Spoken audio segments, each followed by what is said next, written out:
کہتے ہیں کہ یزید کی سلطنت میں پیغمبر کی قرابتیں کٹ گئی تھی. حسین بما 72 آدمیوں کے کربلا کے میدان میں شہید ہو گئے تھے. وجہ شہادت کوئی تھی نہیں. حسین کا مطالبہ اقتدار نہیں تھا. حسین کا مطالبہ یزیدیوں پر نفاذ شریعت تھا. اختلاف طویل ہے. میں آپ کو ایک بات صرف کہنا چاہتا ہوں کہ یزید کے کرتوت ایسے تھے کہ وہ چاہتے تھے کہ حکومت پورے ملک پر ہو، دربار پر نہ ہو. اور حسین نے کہا کہ جب مکہ و مدینے پر حکومت رہی اسلامی تو دربار پر بھی رہے گی.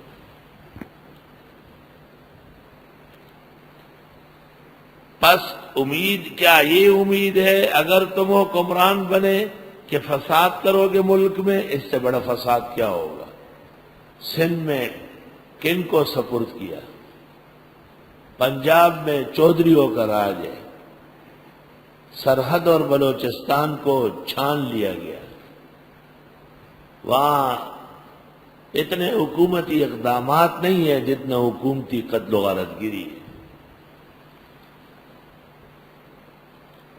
ان تفسدوا فی الارض وتقطعوا ارحامکم. سب سے بڑا رشتہ دین کا ہے اور اہل دین کو مسجد اور مدرسوں میں بھون ڈالا ہے. اولئک الذین، یہ وہ لوگ ہیں لعنہم اللہ کہ لعنت کی ان پر اللہ نے، فاصمہم پس بہرا کر دیا انہیں، واعمی ابصارہم اور اندھے کیے ان کی آنکھیں. بہرے اندھے ہو گئے. اور یہ چودھریان اور بعض مولویان بھی ساتھ تھے پوری رات. اچھا نقشہ اخبار میں آئے کہ یہ سو رہے تھے اور یہ کھانے مانگ رہے تھے. اب یہ وضاحتیں کرتے رہے اور کھلا خط شائع کرتے رہے، لیکن حقیقت چھپ نہیں سکتی بناوٹ کے اصولوں سے، اور خوشبو آتی نہیں کاغذ کے پھولوں سے، اور حقیقت چھپ نہیں سکتی بناوٹ کے اصولوں سے.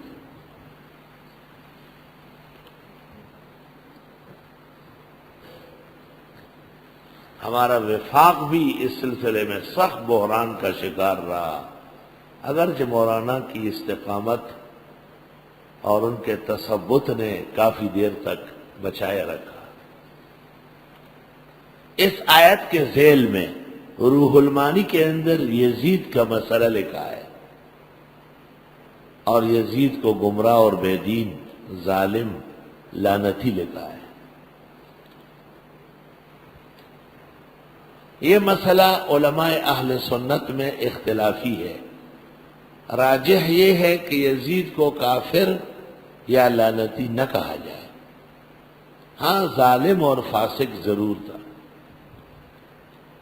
شیخ الاسلام ابن تیمیہ اور ان کے تلاميذ نے اور بعد میں علماء اہل سنت نے صراحتاً لکھا ہے.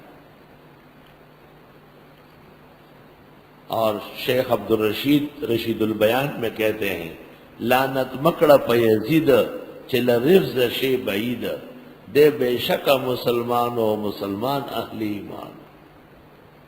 یزید پر لعنت مت کرو تاکہ رفض سے دور رہو. یہ مسلمان تھا، اہل قبلہ تھا، البتہ اس سے ظلم و فسق ہوا ہے. محدث بنوری معارف السنن جلد 6 میں لکھتے ہیں وَيَزِيدْ كَانَ فَاسِقًا بِلَا رَيْبٍ ثُمَّ فِيهِ فِرْقَةٌ ثَلَاثَةٌ فِرْقَةٌ تُحِبُّهُ وَفِرْقَةٌ تَسُبُّهُ وَفِرْقَةٌ تَتَوَقَّفُ فِيهِ. حضرت گنگوئی فتاوی رشیدیہ میں لکھتے احتیاط توقف میں. چکوال کے مظہر قاضی مرحوم و مغفور نے اس موضوع پر کتابیں لکھی ہے. علماء نے، دیوبند کے بزرگوں نے ان کتابوں کی تائید کی. یعنی وہ یزید کو برا کہنے کے حق میں ہے. البتہ لعنت یا کافر سے بھی انہوں نے احتراز کیا ہے، کیونکہ دیوبندی مکتب فکر کے بڑے محقق عالم تھے حضرت مولانا قاضی مظہر حسین رحمۃ اللہ علیہ.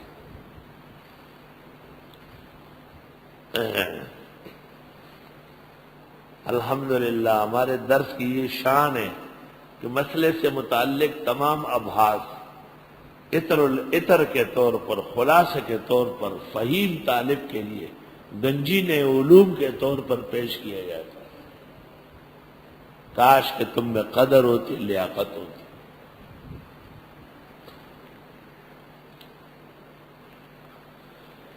وَفَلَا يَتَدَبَّرُونَ الْقُرْآنَ، کیا یہ سوچتے نہیں قرآن کے بارے میں؟ أَمْ عَلَىٰ قُلُوبٍ أَقْفَالُهَا، یا ان کے دلوں کو تالے پڑے ہوئے ہیں۔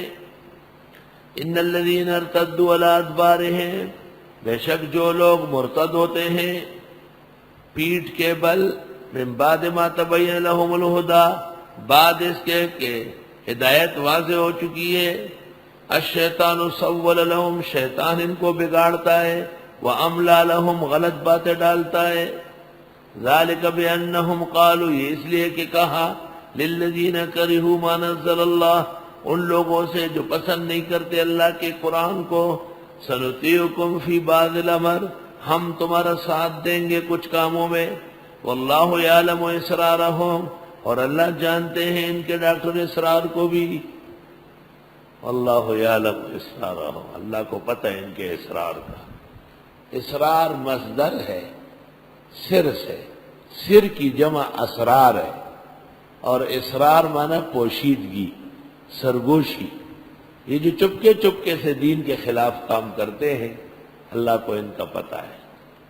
ڈاکٹر اسرار صاحب انگریزی علوم پڑھے ہوئے ہیں اور اسلامیات اور عربی ہے، کوئی شک نہیں، 40-50 سال سے قرآن میں لگے ہوئے ہیں، اور قرآن سے ان کا بڑا عشق ہے اور بڑی توجہ ہے، اور بڑے خاص طریقے سے قرآن بیان کرنا جانتے ہیں، لیکن بعض اہم مسائل میں انہوں نے قدم رکھا جس کے وہ اہل نہیں ہے، اس لیے علماء امت نے تقریباً ان سے ناراضگی کی، اور ان کی جماعت بھی مودودی جماعت کی طرح تن و تنہا ہے، اور علماء وقت کی تائید حاصل نہیں ہے۔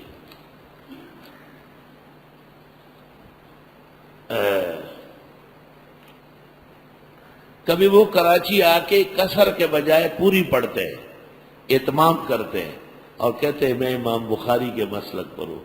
یہ دروغ ہے، امام بخاری کا اس میں کوئی اختلاف نہیں، یہ غلط بیانی ہے، تہمت ہے۔ میں بخاری کا استاد ہوں، 20 سال سے بخاری پڑھا رہا، مجھ سے ڈاکٹر اسرار زیادہ کیا جانے گا۔ سلیم اللہ خان بخاری 50 سال سے پڑھا رہا ہے، ان سے پتہ کرے کہ کیا بخاری کا اس میں کہاں اختلاف ہے، کون سے باب میں ہے۔ مدت سفر کے وہ قائل ہے، ہاں اجتہادی بحث ہے اس میں۔ دوسری بات یہ ہے کہ امام بخاری کا فقہی مسلک نہیں ہے، کیونکہ ان کے خاص شاگرد امام ترمذی ہے، اور امام ترمذی الجامع السنن میں حدیث میں کہتے ہیں سألت محمد عن هذا الحدیث، میں نے امام بخاری سے یہ حدیث پوچھی، لیکن جس وقت باب کے اندر مذہب لاتے ہیں وہ مذہب مالک و شافی و اسحاق و فلاں فلاں، پوری ترمذی میں ایک جگہ بھی محمد اسماعیل کا مذہب نہیں بیان کیا۔ اس لیے امام بخاری رحمۃ اللہ علیہ کا فقہی مذہب اکثر کہتے ہیں مختارات ہے، اور ابن ابی ذئب نے کہا ہے کہ مالکی ہے، اور ابن حجر نے لکھا ہے کہ شافعی ہے، اور خطابی بستی نے لکھا ہے کہ حنبلی ہے۔ لیکن جب انور شاہ محدث میدان میں آئے تو انہوں نے کہا جس نے بھی بخاری کو مالکی، شافعی، احمد ابن حنبل کا کہا ہے، مناسبات کی وجہ سے موافقات، فموافقاته مع ابی حنیفہ لیست بأدون من موافقاته مع الغیر فلذا اقولن انه كان حنفیا۔ جس نے بھی بخاری کو مالکی کہا کیونکہ امام مالک کو سند میں بہت مانتے ہیں، جس نے شافعی کہا اس لیے کہ حمیدی ان کا استاد ہے، وہ شافعی ہے، اور جس نے اس کو حنبلی کہا اس لیے کہ احمد کے پاس جانے کی بڑی کوشش کرتے تھے اور احمد کا بڑا احترام کرتے تھے، اور 4 حدیث مذاکرہ میں ان سے سنی۔ مولانا انور شاہ فرماتے ہیں کہ اگر موافقات کو دیکھ لے تو امام بخاری کے موافقات میں الجامع الصحیح کے 3 حصے کرو تو 2 حصے مکمل حنفیوں کے حق میں ہیں۔ میں دور حدیث کے پہلے دن کہتا ہوں وَعْلَمْ أَنَّ الْإِمَامَ الْحَمَّامِ ابا عبداللہ محمد بن اسماعیل البخاری وافق الامام الاعظم ابا حنیفہ فی جامعہ فی ثلثے جامعہ۔ امام بخاری نے ابو حنیفہ کے ساتھ 2 ثلث میں موافقت کی ہے۔ قلم مخالفین کے ہاتھ میں تھا، چند مسائل میں جو رائے تھی اس کو پورا مسلط کیا، ورنہ دنیا حدیث میں حنفیوں کے حق میں جتنی حدیث بخاری میں ہیں دنیا کی کسی کتاب میں نہیں، بہت زیادہ۔ تو ڈاکٹر اسرار صاحب کا یہ کہنا کہ امام بخاری کا اپنا فقہی مذہب ہے، یہ بالکل کمزور بات ہے اور علم سے بے خبری کی بات ہے۔ واللہ یعلم اسرارہم، اور اللہ جانتے ہیں ان کے راز اور بیت کو۔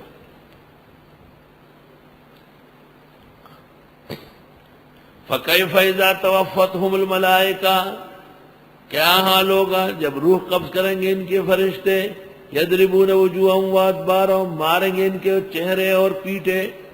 ذَلِكَ بِأَنَّهُمُ اتَّبَعُوا مَا أَسْخَطَ اللَّهَ، اس لیے کہ انہوں نے اتباع کی وہ جو اللہ کو ناراض کرتا تھا، وَكَرِهُوا رِضْوَانَهُ، اور انہوں نے نہ چاہا اس کو خوش کرنا، فَأَحْبَطَ أَعْمَالَهُمْ، بس حبط کیے ان کے اعمال۔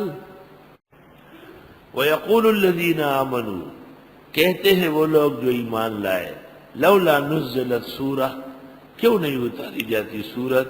فَإِذَا أُنزِلَتْ سورہ، جس وقت سورت اتاری جائے، محکمۃ مضبوط، فَذُكِرَ فِيهَا الْقِتَالُ، اور اس میں جہاد کا تذکرہ ہو، رَأَيْتَ الَّذِينَ فِي قُلُوبِهِمْ مَرَضٌ، آپ دیکھیں گے ان لوگوں کو جن کے دلوں میں بیماری ہے، يَنظُرُونَ إِلَيْكَ نَظَرَ الْمَغْشِيِّ عَلَيْهِ مِنَ الْمَوْتِ، دیکھیں گے آپ کو جیسے کسی پر موت کا دورہ پڑا ہو، فَأَوْلَى لَهُمْ، بس ہلاکت ہے ان کے لیے۔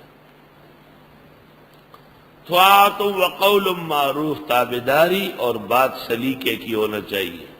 فَإِذَا عَزَمَ الْأَمْرُ، اور جب معاملہ پختہ ہو جائے، فَلَوْ صَدَقُوا اللَّهَ، اگر یہ سچے ہو خدا کے سامنے، لَكَانَ خَيْرًا لَهُمْ، یہ بہتر ہے ان کے لیے۔ فَهَلْ عَصَيْتُمْ إِن تَوَلَّيْتُمْ، کیا امید ہے ہاں اگر تم حکمران بنے، ان تفسدوا فی الارض، ان تولیتم کا ایک معنی ہے اگر تم متولی بنے، ان تفسدوا فی الارض کہ فساد کرو گے ملک میں، وتقطعوا ارحامکم اور کاٹ کے رکھ دو گے اپنے رشتوں کو،